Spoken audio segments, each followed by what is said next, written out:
मैं प्रेस के साथियों का धन्यवाद देता हूं कि इतने सुबह बुलाने पर आप सभी यहां पर आए हैं। हालांकि चुनाव खत्म हो चुका है और बहुत सारे एग्जिट पोल तरह तरह की जानकारी दे रहे हैं। मैं आपके बीच में आपके माध्यम से कुछ बातें रखना चाहता हूं।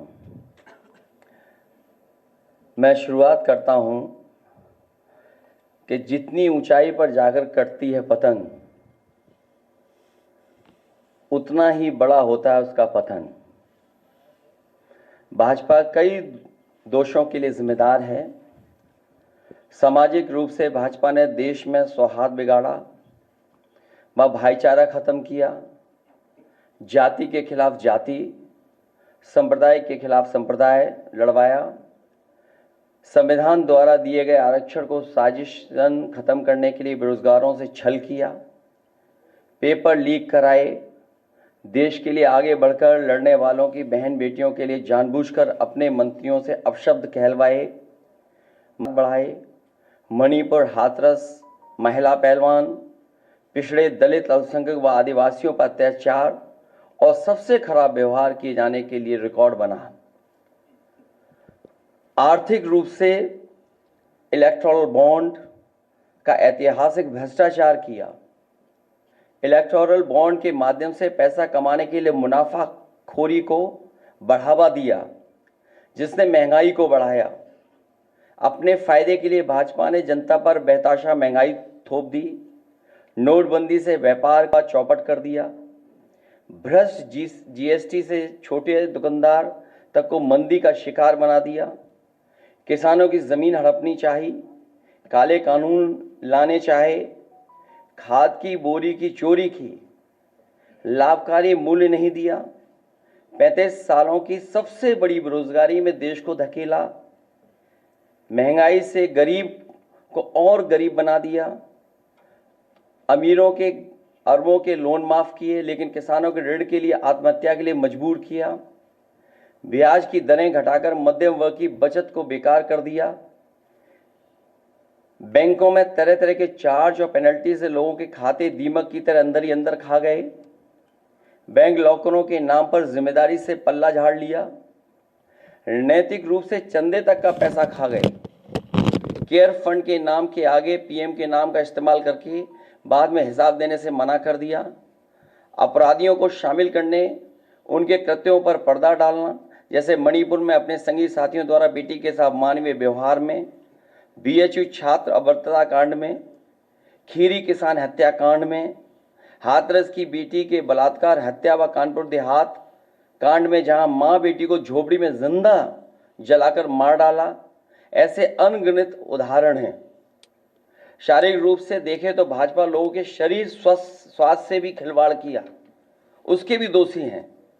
भाजपा ने बिना जांच परखे जानलेवा वैक्सीन लगवाई, कमीशन खाकर गलत दवाइयों को पास करके लोगों का जीवन खतरे में डाला। इसका सीधा असर जनता की सेहत पर पड़ेगा और आने वाली पीढ़ियों की तंदुरुस्ती पर भी। भाजपा पीढ़ियों पर प्रहार की दोषी भी है। मनोवैज्ञानिक रूप से लोगों के दिल और दिमाग में जानलेवा वैक्सीन लगवाने के बाद बीमार होने पर डर बैठा दिया, महिलाओं के अंदर असुरक्षा का भाव घर कर गया, युवा अनएम्प्लॉयमेंट या अंडर एम्प्लॉयमेंट से डिप्रेशन का शिकार हुआ। राजनीतिक रूप से चंडीगढ़ के मेयर चुनाव में कैमरे के सामने धांधली की, चुनी हुई सरकारें गिराई, खरीद फरोख्त का नकारात्मक सियासत को जायज ठहराया, पारिवारिक रूप से राजनीतिक फायदे के लिए परिवारों को लड़वा दिया, भाई के खिलाफ भाई को। मानसिक रूप से भाजपा ने अपने ही समर्थकों को हिंसक बनाया, मॉब लिंचिंग को मानसिक रूप से सही ठहराने की साजिश की, आपराधिक रूप से ऐसे लोगों को मंत्री पद दिया और बनाए भी रखा जिन्होंने किसानों की हत्या की, जो महिलाओं पर अत्याचार शोषण के दोषी हैं।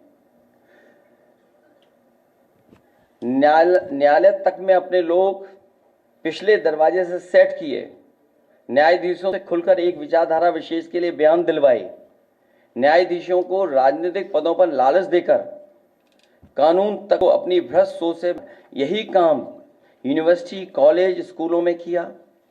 नौकरशाही में लेटरल एंट्री के बहाने यही धांधली की। योजना आयोग खत्म किया। ED, CBI, IT, income tax को सरकार बनाने, बचाने और चलाने के लिए इस्तेमाल किया।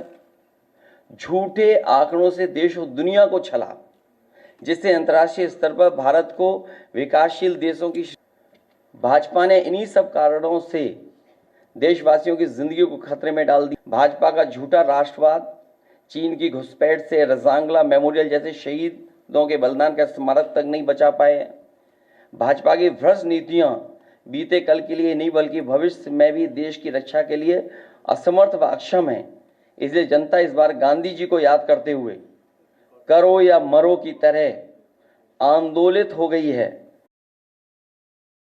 से देश नकारात्मक ताकतों से आजाद होने जा रहा है।